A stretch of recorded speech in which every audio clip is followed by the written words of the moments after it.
They say the devil hides in plain sight. But for one man within the walls of the Vatican, evil wasn't a way to describe darkness. It was a face with a voice. One that hissed and spat and screamed in languages that didn't exist anymore.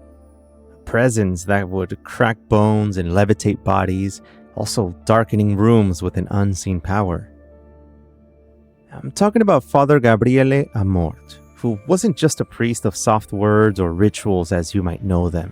He was the Vatican's chief exorcist, a man who claimed to have battled demons tens of thousands of times. He described the devil as cunning, patient, and absolutely real. A presence that knew your secrets, preyed on your fears, and never knocked before entering.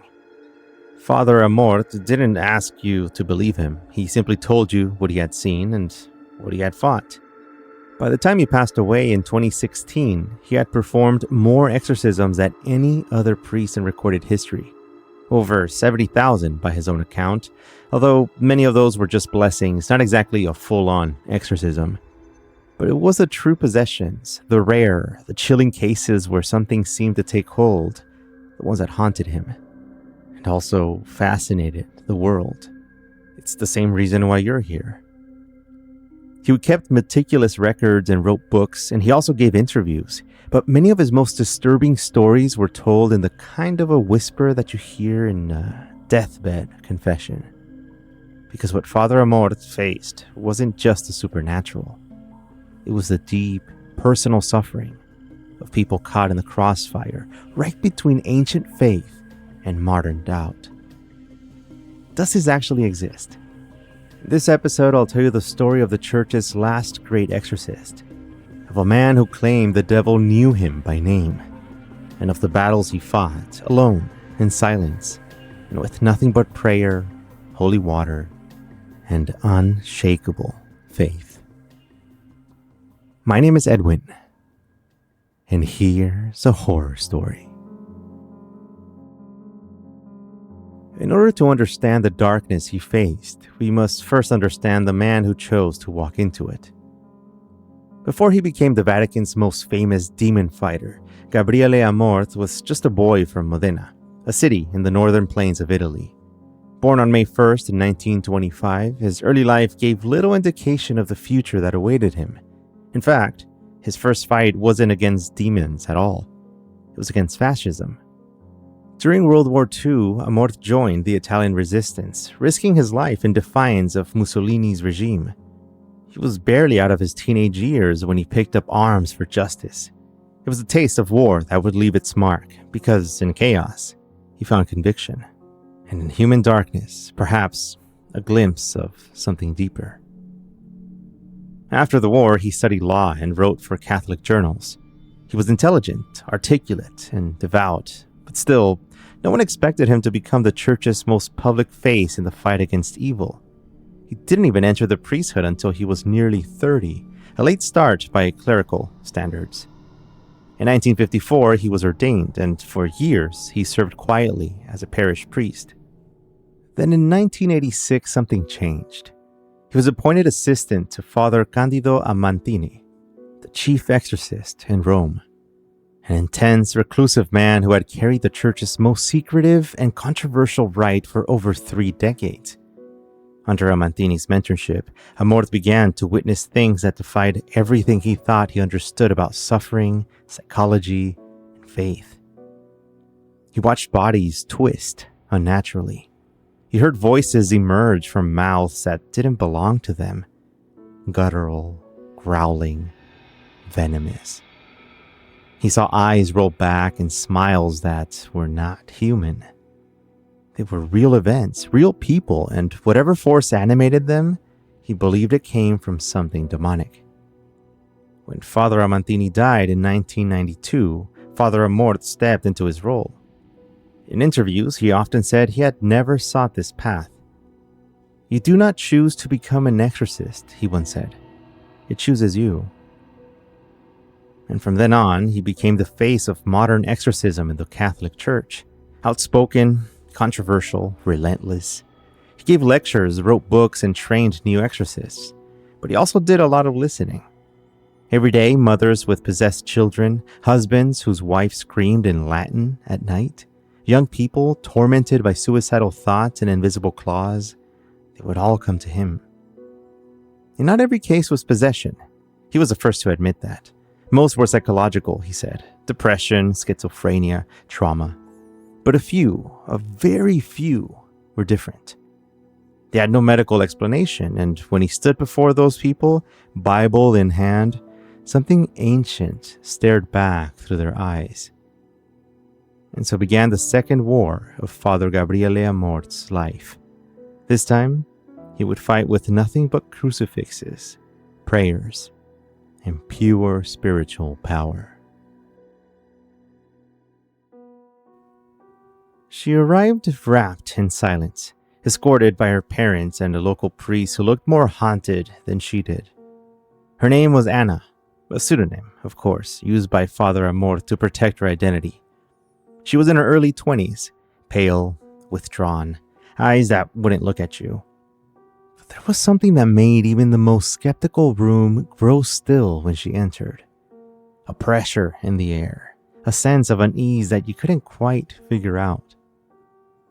Father Amorth had seen hundreds like her, thousands in fact, but something about Anna was different, and he felt this immediately.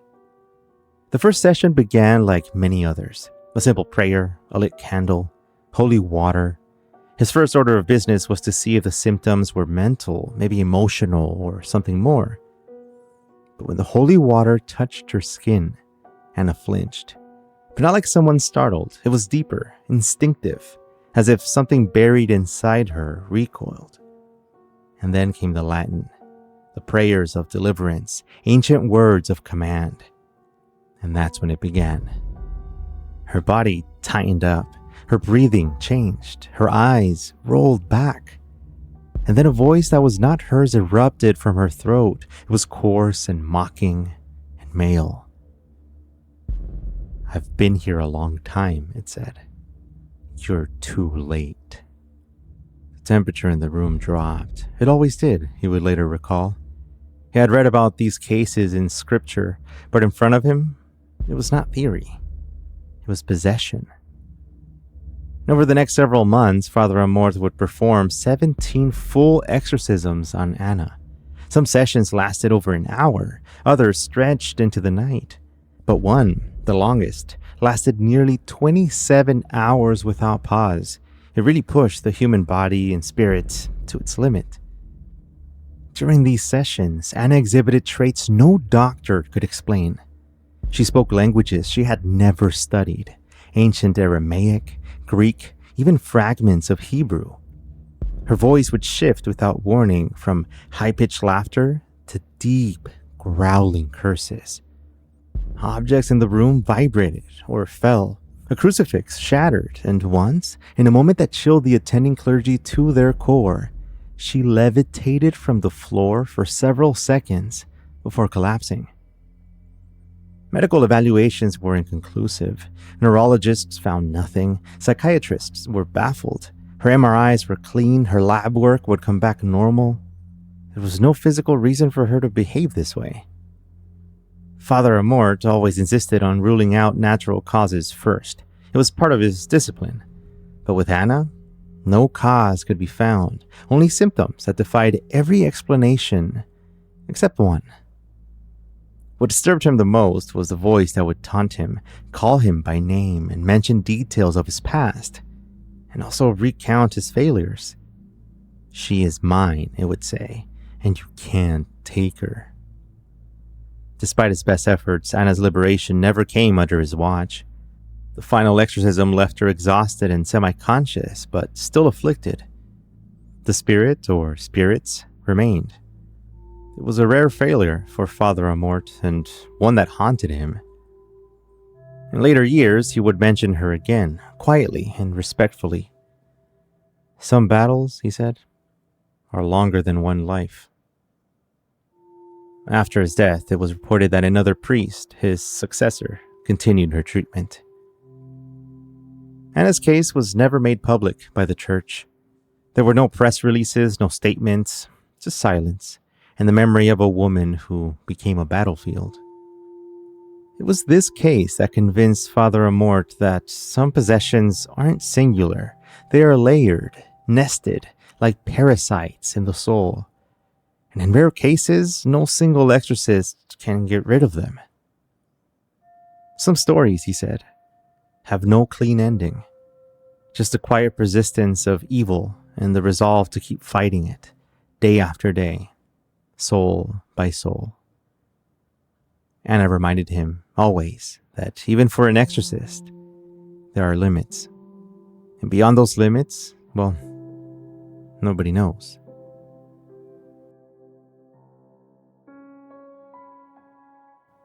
The Vatican is often imagined as a place of serene ritual and guarded holiness. Marble columns, hushed voices, incense rising like prayer. But on a bright spring morning in the year 2000, something broke that stillness. Something that tore through the calm like a scream in a cathedral. It happened in St. Peter's Square during a general audience with Pope John Paul II.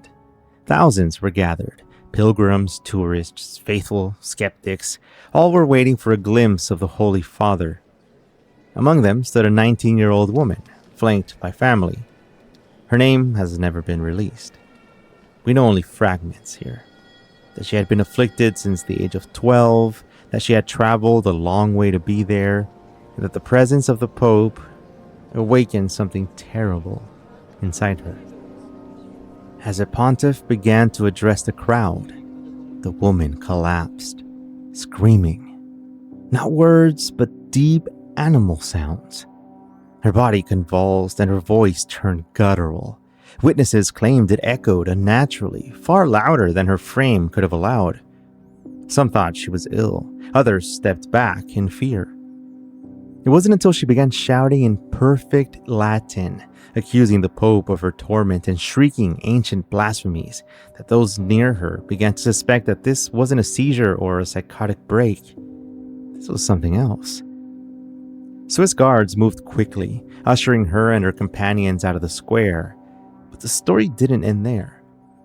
Behind closed doors, inside Vatican walls, she was brought to a small room near the sacristy. And there, Father Gabriele Amorth was summoned. He arrived as he always did, without fanfare, carrying only his worn ritual book, a flask of holy water, a crucifix, and the unwavering certainty of purpose. He had seen episodes like this before, but this time, happening right there with so many people, felt different. The exorcism began almost immediately. According to Father Amorth, the demon or demons inside her had reacted specifically to the Pope's presence. They hate him, he said later. The closer she came to holiness, the more violently the demons responded. He believed the crowd's prayers, the pontiff's blessings, and the sacred atmosphere had disturbed whatever darkness clung to her soul. During the rite, the girl reportedly attempted to bite those present. She spat, cursed, thrashed against restraints. Her eyes rolled back until only the whites were visible. Her limbs grew rigid and contorted. In a moment that chilled even the experienced exorcist, she spoke in multiple voices at once, each coming from her throat. Some male, some childlike, and some whispering. Others were screaming. But it was one phrase, repeated over and over, that struck Father Amorth the hardest. He cannot have her. She is ours, ours, ours. The exorcism lasted over 2 hours, and by the end, she lay still, sweating, exhausted, and calm. Her voice returned to normal. Her breathing slowed, and she wept. Father Amorth never confirmed whether the possession had ended entirely. He was careful with his words, always. Relief is not the same as liberation, he once said. In some cases, demons retreat, not in defeat, but in strategy. They wait, and then they return. And what makes this case so unique is the confirmation from multiple witnesses inside the Vatican that something deeply unexplainable had occurred. Even the church officials, who often avoided sensationalism, acknowledged the event privately. One anonymous source later told Italian media, "It was real. I was there. We don't talk about it, but it happened."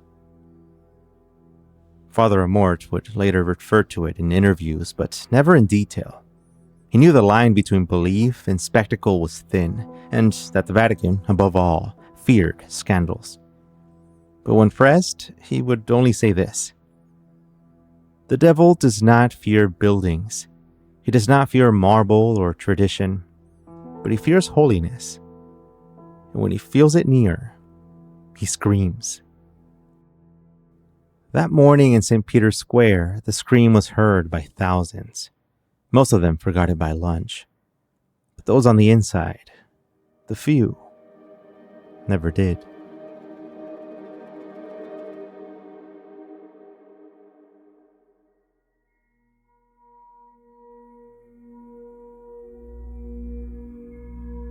By 2016, Father Gabriele Amorth was 91 years old and still performing exorcisms. His health, though, was in decline. That year, something unprecedented happened. William Friedkin, the director of The Exorcist, the 1973 film that terrified generations, contacted Father Amorth with an unusual request. He wanted to witness a real exorcism. And to his surprise, Father Amorth agreed. No dramatics, no special lighting, just a real case, a real priest, and a real struggle against what he called the enemy. Friedkin was granted rare permission to observe and film one of Father Amorth's sessions, a case involving a woman in her 40s named Cristina, although she's referred to as Rosa in some versions of the account. She believed that she was possessed, and Father Amorth believed her, too. The setting was a modest room in a residential building in Rome. Plain walls, a simple chair, a small group in attendance. Rosa's relatives, a few assistants, and the director holding a small handheld camera. What unfolded next was not Hollywood. It was worse. As Father Amorth began the ritual, the rite of exorcism, read in Latin with precision and force, Rosa began to shift. Her body tensed, her eyes rolled back, her face contorted in unnatural ways as if something behind it was struggling to come forward. And then her voice changed. It was no longer Rosa. "I am Satan," it growled. "I am Legion." She thrashed against her seat, and at one point 5 grown men held her down, and still, her strength surged beyond explanation. Her voice, now gravelly and masculine, taunted Father Amorth, threatening him, cursing God, mocking the prayers. She spoke languages she didn't know. Her pupils dilated fully, and she spat at the crucifix. There were no special effects, no edits, just a cold, steady unraveling of a human being before the camera lens. And the quiet, commanding voice of Father Amorth, calm, persistent, and unmoved. "You are clean, you are filth, leave this servant of God." The entity responded in chilling tones. "She belongs to me." For 30 minutes, the struggle continued. Rosa convulsing, shrieking, roaring with inhuman ferocity. At one point, her body lifted slightly from the chair, arching as if suspended by invisible threads. Friedkin, a lifelong skeptic, later said he had never witnessed anything like it. After the session ended, Rosa collapsed, breathing hard, soaked in sweat, eyes fluttering back to awareness. She didn't remember what had happened. Her voice returned to normal. Her family wept. Father Amorth was not satisfied. He explained that exorcism, contrary to popular belief, was rarely a one-time fix. It was a process, like peeling layers of a corrupted soul, one at a time. Sometimes it took months, sometimes years, and sometimes the demon resisted until the very end. Friedkin took the footage to a leading psychiatrist and neurologist in the US. Some just refused to watch him, though. Others were disturbed by what they saw, and none of them could offer a clear explanation. No seizure disorder, no psychotic break, no dissociative episode matched the intensity, or the vocal changes, or the sheer physical strength that was captured on film. In his documentary, The Devil and Father Amorth, Friedkin admitted he could not say for certain what he had seen, only that it didn't feel human. Father Amorth, for his part, was unshaken. He had seen worse, much worse. To him, the devil had a will, a personality, and a purpose, and when provoked, he made himself known. This exorcism was one of the last Father Amorth would perform. He died later that year, but even in his final days, he spoke of Rosa's case as a reminder that the devil does not need to convince the world he exists. He only needs the world to laugh at the idea that he might. Father Amorth never feared the devil. What he feared was indifference. In a world of advancing science, instant information, and rational explanations, he found himself increasingly dismissed, this time by his own church. While he was waging spiritual war in quiet rooms with ancient prayers and holy water, theologians and bishops debated whether demons even existed anymore. Some laughed at the idea, and others were embarrassed by it. But Father Amorth was unshaken. "I speak of what I have seen," he said. "I speak of what I have heard. The devil is not a myth. He is not a metaphor. He is real. And he walks among us." Yet Father Amorth was not reckless. He did not claim every disturbance was a demon. Quite the opposite, actually. He was cautious and deliberate. Before any exorcism could proceed, he insisted on a full medical and psychological evaluation. If doctors or psychiatrists found a natural cause, he would not interfere. He believed in science, but he also believed that science had limits. In an interview near the end of his life, he said, "Most of the time, what I see is not possession. It is mental illness. But once in a while, just once in a while, you meet something else. And when you do, you know." It was that small percentage, those rare cases, that kept him vigilant. And in those cases, what he described defied easy categorization. He told of one man who walked backward up a wall, eyes white, growling with a voice that wasn't his own. Of a young boy who answered questions in perfect Latin, though he had never studied a word of it. Of a woman whose body emitted a stench so foul, so unnatural, that it choked everyone in the room, despite there being no source and no decay, no illness. And then there was a matter of knowledge, the way some afflicted people would call out the deepest sins of strangers, whisper the names of their deceased relatives, and laugh at their secrets. That was what unsettled even the most skeptical observers, that knowledge. How do you explain a possessed teenager knowing your childhood nickname, one your mother used in private? Psychiatrists called it subconscious trickery, a form of hysteria. But few had ever sat through a full exorcism. Most wouldn't. Some refused out of disbelief, and others because they were simply afraid. Father Amorth understood both reactions, but he also warned against spiritual arrogance. "The devil's greatest trick," he said, "is not to make us evil. It is to make us believe we don't need God." To Father Amorth, modern culture had made people vulnerable, and it was because of one thing: pride. The pride that says that we are above mystery, that we can explain everything, that we are our own gods. He saw demonic influence not just in cases of full possession, but in subtler ways: addiction, abuse, despair. He believed the devil worked slowly, not through fireworks, but erosion. A whisper here, a temptation there, a nudge in the wrong direction until your soul no longer remembers where it started. And yet, he always insisted, Satan is not all-powerful. He is a dog on a chain, he said. He can bark, he can bite, but he cannot go beyond the length of his leash unless we invite him. And that's perhaps That was a real dilemma. Not whether the devil exists, but whether we've already opened the door and laughed at the idea that anything might come through. For every scream he heard, for every curse hurled in ancient tongues, Father Amorth never blamed the possessed. He blamed the culture that left them defenseless. In the end, his war wasn't just against demons, but against a world that had grown so civilized, so smart, so self-assured, that it no longer believed in evil. And that, he said, was when evil would grow. On September 16, 2016, Father Gabriele Amorth passed away in Rome at the age of 91.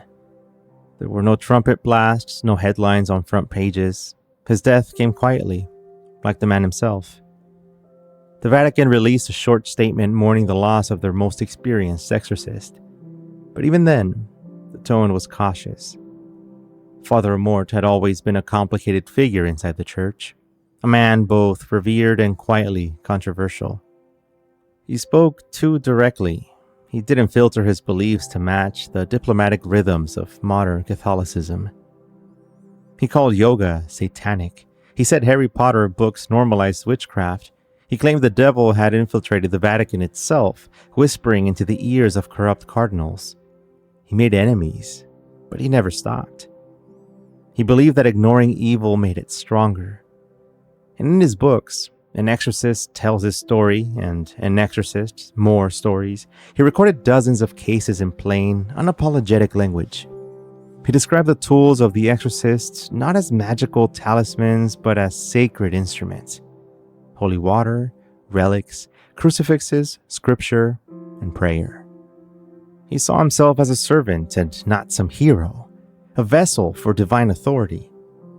The exorcist does not cast out the demon, he often said. God does. After his death, the torch was passed to other trained exorcists, priests he had mentored personally. The International Association of Exorcists, which he helped found in 1990, remains active, advocating for more attention to demonic affliction and the proper training of the clergy. In some parts of the world, demand for exorcists has risen. In others, the practice is still dismissed. But Father Amorth's presence still lingers. In quiet chapels where priests lay hands on trembling foreheads, in whispered prayers from families who have no one else to turn to, in rooms where darkness gathers and someone dares to say, "Be gone in the name of Christ." His work inspired not only documentaries and books, but new questions, deep, unsettling questions about the nature of evil. Not the philosophical kind, though, the kind that stares back at you, that knows your name, that makes the room cold without warning. And in those moments, whether you believe it or not, something ancient stirs. Something that reminds us that the world we see is not the whole world. That was Father Amorth's message. A warning that evil is real and that it isn't loud because it doesn't need to be.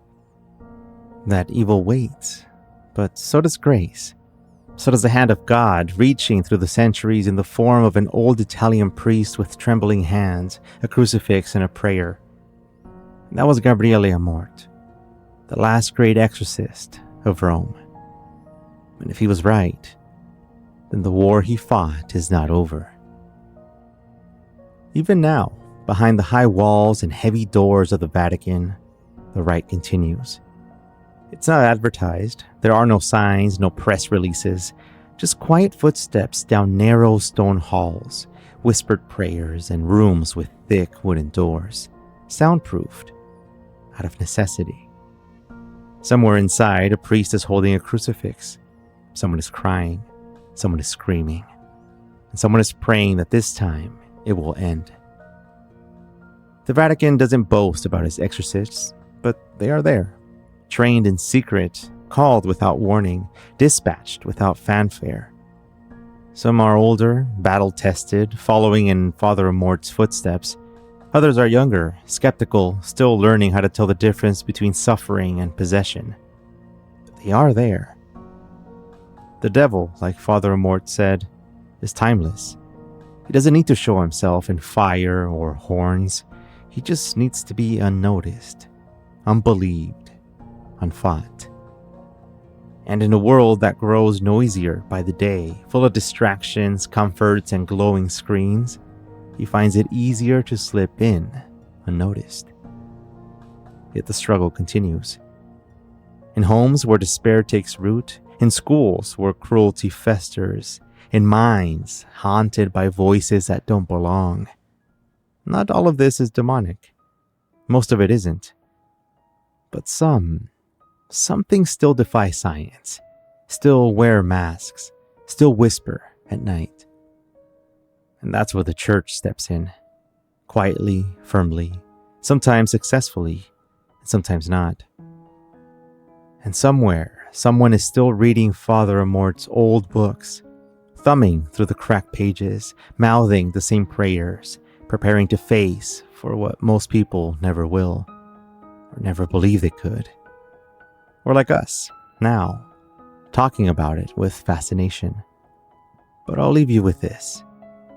What I got from Father Amorth was a simple message.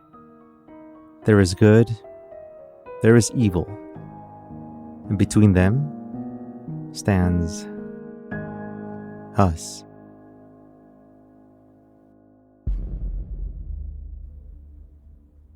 This episode of Horror Story was written and produced by me, Edwin Covarrubias. We've been getting a lot into possessions and demonic entities lately. They're such an interesting topic, but we'll also be exploring some cryptids in upcoming episodes. So if you have any you want me to cover, send them over. I might also talk about them in a future episode of my other podcast called Paranormal Club. It's live now, so go find it on YouTube or wherever you're listening now. Just like that, Paranormal Club, and you'll find it. Anyway, thank you very much for listening. Keep it scary, everyone. See you soon.